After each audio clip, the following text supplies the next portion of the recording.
Hi everyone, Mayor Drew Dilkins here for another edition of Mayor's Minute. This one may take 2 minutes because I want to take you into the new John Muir Library, which is nearing completion. It will be open in June of 2019, and I want you to come in and see what's going on before it's all finished up. Come on in, let's go take a look. That's a big piece of this, is that you have three separate buildings. You have the old fire hall, which was designated as a heritage building. You have the stable, which was behind it, designated as a heritage building. Two separate heritage buildings on one property.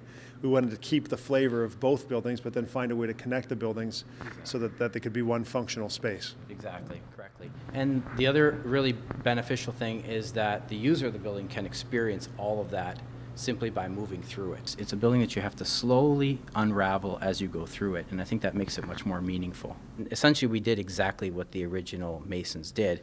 By finding the stone on site, we actually tested and did sieve analysis of that stone to make sure it was the same sort of gradation of stone that was used, and we did the exact same thing, found the same source where the stone came from and mixed it the exact same way, and then tried to learn a technique by which we could expose that aggregate.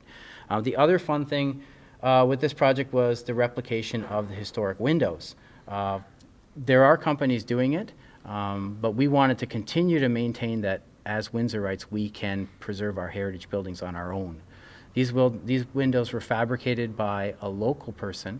We can do this. This is an exact replica of the window that was here, the same sort of shaping of the windows. Special cutters were made, and the techniques that were used here are identical to what was done originally when these windows were built. Even the same finishes, the same putty. All done locally, which is quite incredible that all those skills still exist here in our community. Mm-hmm. So we're on the second floor. What were some of the challenges that you experienced in putting together this entire project? If you do have a building which already exists and you have space which is already dictated, but then you need to bring it up to today's standards, it becomes a challenge. The elevator shaft that's right behind us, the large floor opening that's sort of in front of me, creating all the spaces that we need and allowing them to interact in a way which is fluid was the biggest challenge in terms of space planning. That was the other real fun challenge with the tower, was the shape of it was critical because you couldn't have a shape which was going to withstrain too much wind load, and at the same time you're dealing with two different materials, two different stiffnesses built in two different times, and they have to work together. So that in itself is a sort of the same problem vertically that we experience from a design standpoint horizontally with the three buildings. So if one was looking to go up in the tower, how many folks could you have up there and what kind of view would they see? They would see a good chunk of Sandwich from there, and we did, from the design stage, we did fly a drone up to that height and shoot what we would see and present that to everyone as a sort of a basis for do we want to do the tower. But it's very small, so you'd probably look at 3 people max. And you would probably, the best way to do it would be to be escorted by somebody who would probably use it as a kind of a learning tool. Maybe there's a way of learning about Sandwich Town in the multipurpose room here that we are, and then in small groups going up and pointing out the sort of the history of the town. We're on the second floor. We're standing on a catwalk that links the old stable to the old fire hall. Can you tell me what the idea was behind this and what the purpose of this will be? Sure.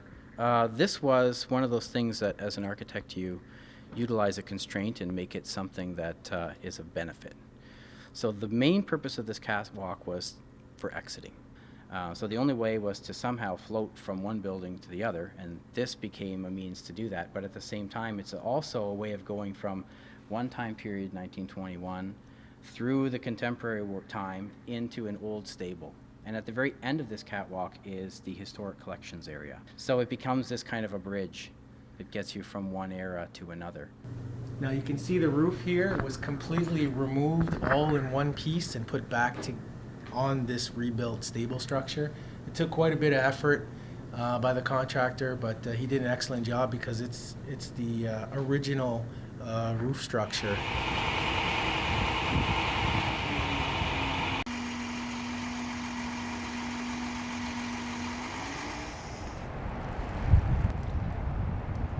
Okay, I'm here with Adam Craig. He is the manager of public service at the Windsor Public Library.